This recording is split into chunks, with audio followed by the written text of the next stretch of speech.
अस्सलाम वालेकुम friends, welcome back to top smarties. Drama serial Mayri, जिसकी लास्ट एपिसोड में हम देखेंगे कि फाहिर और एनी की आखिरकार तलाक हो जाती है। इनके रास्ते जुदा हो गए, ये एक दूसरे से अलग हो चुके हैं, लेकिन फिर भी ये छोटे हैं, बहुत ही अक्लमंद हैं। अपनी बेटी अनाया के लिए ये एक दूसरे के दोस्त बनना चाहते हैं, क्योंकि एक दूसरे के दोस्त बनेंगे तभी तो अनाया के साथ इनका रिलेशन अच्छा रहेगा, इनका अनाया के साथ अच्छा रहेगा। अपनी बेटी के लिए वो एक दूसरे से दोस्ती भी कर लेते हैं, लेकिन यहाँ पर एनी को लगा कि जब इनकी अलैदगी हो चुकी है तो एनी का इस कमरे में रहना मुनासिब नहीं। इसीलिए आज वो अपनी पैकिंग करने लगी ताकि अपनी माँ के कमरे में जाकर शिफ्ट हो जाए।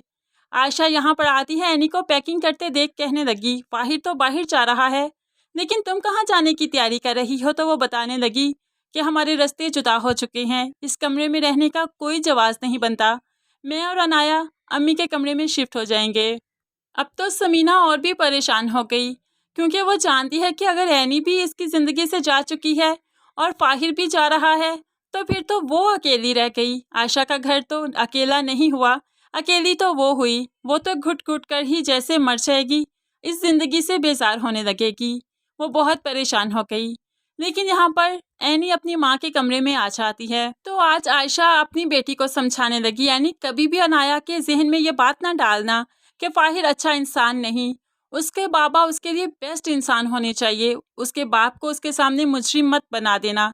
तो एनी रोने लगी, नहीं अम्मी, ऐसा कभी नहीं होगा, फाहिर तो इस वर्ल्ड के बेस्ट फादर होंगे, आप देखना मेरी अनाया अपने बाप से बहुत मोहब्बत करेगी, जो मोहब्बत मेरा बाप मुझे नहीं दे सका मैं अपनी बेटी को दिलवाऊंगी, मैं अपनी बेटी को इस शफकत से, इस मोहब्बत से महरूम नहीं रखूंगी। वो रोने लगी, लेकिन आहिस्ता ही आहिस्ता वक्त गुजरता गया कि आखिरकार एनी की ग्रेजुएशन कंप्लीट हो गई। आज कॉलेज में उसे सर्टिफिकेट भी दिया गया और उसका कन्वोकेशन भी हुआ, जिसमें समीना, आयशा, फायजा सभी गए। और फायजा तो बहुत खुश है, अपनी बहन की पिक्चर्स उतारने लगी, वीडियो बनाने लगी। तो यहाँ पर एनी हताब करते हुए कहने लगी, मेरा ताल्लुक ऐसे घर से था जहाँ की औरतें चार दीवारी में रहती थी, मैंने यहाँ पर पहुँचने के लिए बहुत सी कुर्बानियाँ दी, अपने रिश्तों को भी खराब किया, लेकिन मैंने अपना ख्वाब ये वाला ज़रूर पूरा करना था। मैं पढ़ लिख गई ताकि मेरे घर के हालात बदल जाएं। यहाँ पर सभी बहुत खुश हो जाते हैं, लेकिन समीना और आयशा बहुत उदास हैं कि वाकई उसने अपना रिश्ते भी दाव पर लगा दिए। समीना तो अकेले रहने की वजह से भी परेशान है, क्योंकि उसका एक ही बेटा था जो बाहर का होकर रह गया। इस तरह से एनी हताब कर कर समीना और अपनी माँ को, फिर बहन को गले भी मिली। सभी बहुत खुश हुए, आयशा तो दवाएं ही देती रही, लेकिन ऐसे मजीद वक्त गुजरता जाएगा और अब एनी प्रोफेशनल लाइफ में भी आएगी, जहां पर एनी को तरक्की तो बहुत मिलेगी, लेकिन फिर भी एक औरत जीवन साथी के बगैर अधूरी है। यहाँ पर फाहिर के साथ तो उसका रिश्ता नहीं चल सकता, हमें ऐसा लगता है कि हमजा आएगा और यहाँ पर एनी को अपनाएगा, उसके साथ शादी करेगा, लेकिन अगर हमजा नहीं आया तो एनी की ज़िंदगी अधूरी रह जाएगी। फिर हमें ऐसा लगता है कि सीज़न 2 आएगा, जिसमें एनी की ज़िंदगी आगे बढ़ेगी।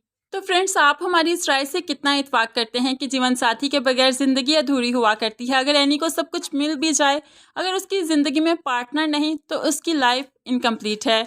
आप इस बारे में क्या सोचते हैं, ज़रूर कमेंट्स में बताइएगा। मज़ीद वीडियोज़ के लिए चैनल को सब्सक्राइब करके साथ बेल नोटिफिकेशन ज़रूर प्रेस कीजिए, ताकि आने वाली हर वीडियो बहुत आसानी से देख सकें। दुआओं में याद रखिएगा, अपना बहुत सारा ख्याल रखिएगा। नई वीडियो तक के लिए अल्लाह हाफिज़।